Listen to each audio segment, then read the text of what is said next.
Lelaku Deddy Mulyadi di jalan kebudayaan sekaligus kenabian.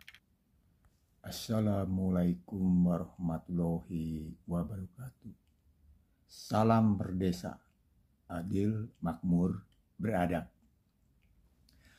Belakangan ini setelah sahabat saya Kang Deddy Mulyadi terpilih sebagai Gubernur Jawa Barat, itu lelaku Kang Deddy banyak disalahpahami oleh kalangan awam, walaupun mereka mendeklarasikan sebagai orang yang bukan awam, ya, yaitu mengenai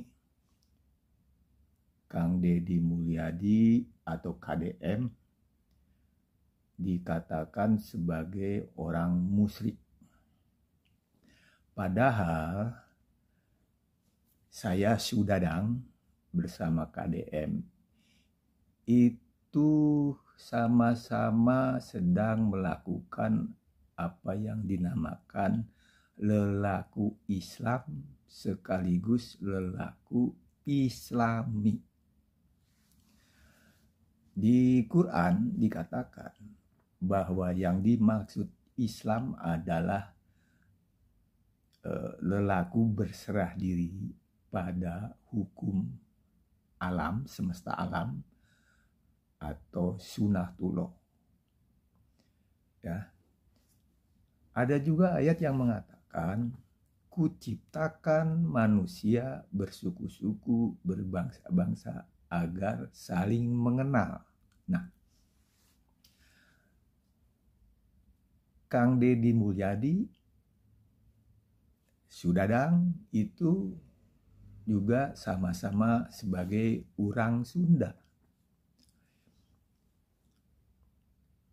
Seperti kita ketahui bersama, setiap manusia tinggal di wilayah di mana dia menetap, dilahirkan dan menetap, pasti akan mau tidak mau untuk bertahan hidup, maka harus lelaku Islam, yaitu berserah diri pada hukum alam. Nah, bila mana tinggal di daerah pegunungan, maka dia harus menyesuaikan, ya, beradaptasi, mengolah alamnya, lingkungannya yang sesuai dengan iklimnya, ya, terus cuacanya, terus kondisi alam yang pegunungan, ya, yang berbeda dengan pantai. Nah, maka dari itu, alam yang berbeda-beda itu, kondisi alam yang berbeda-beda itu, kemudian ketika manusia setelah merespon alamnya yang berbeda-beda itu, maka ditarik dari hukum alam menjadi hukum sosial. Karena hasil perenungan, beradaptasi, ya, dengan lingkungannya, kemudian menciptakan apa yang dinamakan budaya. Jadi budaya itu pasti lahir dari kondisi alamnya yang berbeda. Nah, saya sebagai sahabatnya Kang Deddy Mulyadi itu hampir 11 tahun saya berteman. Dulu ketika beliau jadi Bupati Purwakarta, selalu keliling daerah di Jawa Barat, ya, mengunjungi kampung-kampung, desa-desa yang bupati setempat belum dia kunjungi, sama KDM itu dikunjungi untuk menghibur rakyat sekaligus mendidik cara bagaimana berserah diri pada hukum alam atau sunatullah. Nah, dengan cara apa? Safari budaya, mengadakan pertunjukan, entah itu musik, tari-tarian, ya, lalu diselingi dengan ceramah. Nah, biasanya sebelum tampil, tentu saja malam hari, pagi-paginya dia mengunjungi misalnya ke sungai, ke sawah, terus dia melakukan perenungan. Nah, perenungan dalam bahasa Qur'annya adalah tafakur. Dia amati sungai, gemericik sungai, ya, mengalir ke sawah, ya, dialirkan oleh petani ke sawah, dia renungkan. Nah, barulah kemudian malamnya dia berbicara masalah kondisi, tipografi, karakter alam yang dia kunjungi. Nah, berarti Kang Deddy Mulyadi itu lelakunya sangat sesuai dengan Quran. Seperti yang sejak awal saya katakan, bahwa yang dimaksud Islam itu adalah lelaku berserah diri pada hukum alam atau sunnatullah. Kemudian karena alamnya berbeda-beda, maka Kang Deddy Mulyadi, ya, mensurvei kondisi alam tersebut yang mau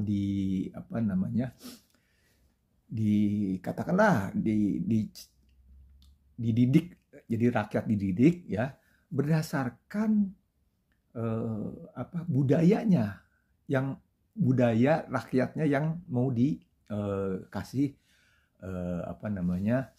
pencerahan, ya. Bukankah Quran juga mengatakan, aku turunkan para nabi di seluruh dunia, ya, bisa jadi di galaksi mana, di planet mana yang ada manusianya, ya, bisa jadi juga diturunkan para nabi. Nah, atau minimal di jalan kenabian. Nah,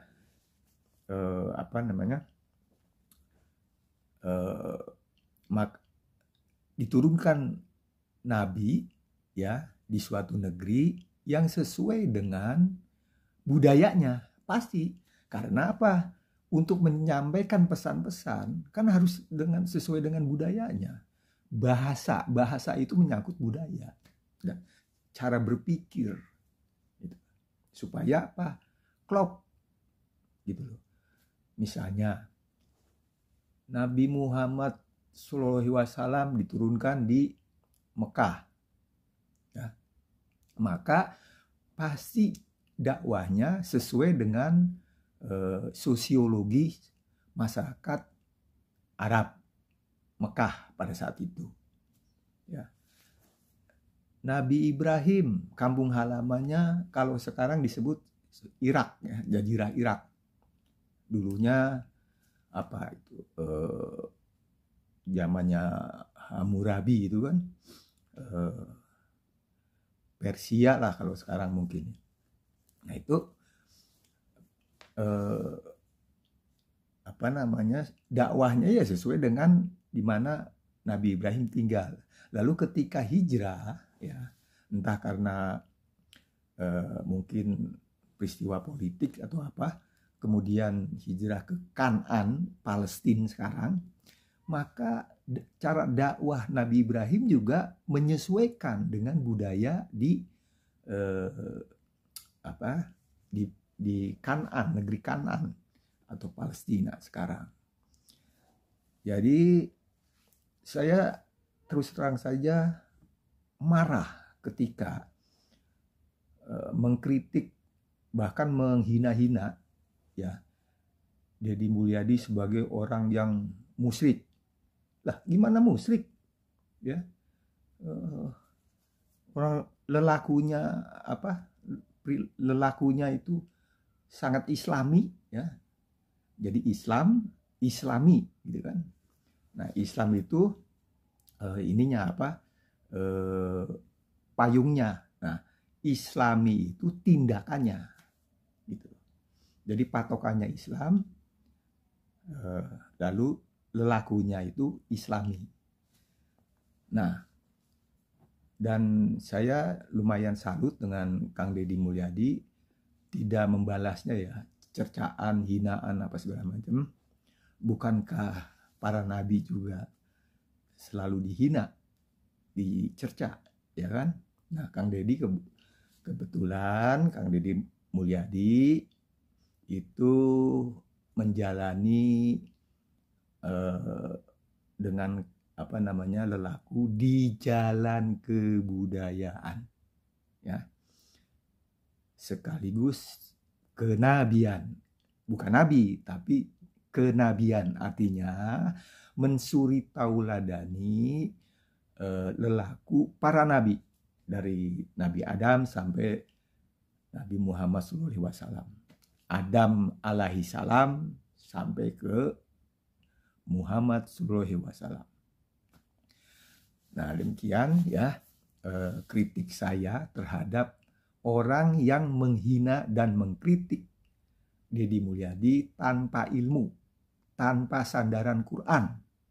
Ya, itu kalau Soekarno bilang sontoloyo itu. Mungkin bisa dikategorikan jahiliyah. Jadi jahiliyah itu bukan berarti bodoh, melainkan melakukan hal-hal yang seharusnya tidak dilakukan. Dia tahu ya, tapi tidak melakukan apa-apa yang dia ketahui. Nah, itu yang dinamakan kafir. Ya, walaupun ibadah ritualnya itu rajin ya, mungkin sudah 3 kali, 4 kali naik haji ya, tapi kalau melanggar apa namanya, sunatullah, termasuk kafir. Demikian untuk pembelaan perdana terhadap KDM atau Kang Deddy Mulyadi ya. Kalau misalnya tahun 2029 masih presiden itu dipilih langsung, dipastikan ya, bukan mendahului takdir Allah ya, menurut analisa ilmiah saya, dipastikan Deddy Mulyadi jadi presiden ya. Walaupun saya tidak setuju presiden, gubernur, bupati, wali kota dipilih langsung oleh rakyat, karena itu melanggar Pancasila, Undang-Undang Dasar 45, Bhinneka Tunggal Ika, sekaligus melanggar ajaran para nabi ya. Sebab yang namanya pemimpin, yang memilih itu harus yang orang bijak ya, yaitu kalau presiden dipilih oleh MPR, Majelis Permusyawaratan Rakyat. Sila keempat, kerakyatan yang dipimpin oleh hikmah, orang-orang yang berhikmah, yang berilmu, bukannya dipilih langsung oleh orang awam kebanyakan. Contohnya ya, kalau dipilih langsung itu kan misalnya saya petani, tugas petani adalah bercocok tanam. Misi sucinya petani adalah bercocok tanam, bukan memilih presiden. Nah, ketika disuruh memilih presiden ya, maka yang 3 menit itu yang mau dicoblos itu, loh, ini mirip tukul arwana. Sedangkan rakyat kebanyakan waktu itu ya banyak penggemar tukul arwana. Nah, maka mayoritas rakyat Jawa khususnya, pemilih terbesar, ya terpilihlah Hubertus Jokowi yang memang mirip tukul arwana gitu loh. Ya. Demikian, anggap saja celoteh Sudadang Merdesa, ya, seorang pelukis sekaligus pengkritik penguasa, siapapun penguasa, ya, di negeri ini yang tidak melakukan berserah diri pada hukum alam atau sunatullah. Sekian, terima kasih. Salam Merdesa, adil, makmur, beradab. Manusia tanpa cita-cita mati. Cita-cita tanpa kerja mimpi. Idaman yang menjadi kenyataan adalah kebahagiaan. Salam Merdesa at Space, adil, makmur, beradab. Merdesa, merdesa, merdesa.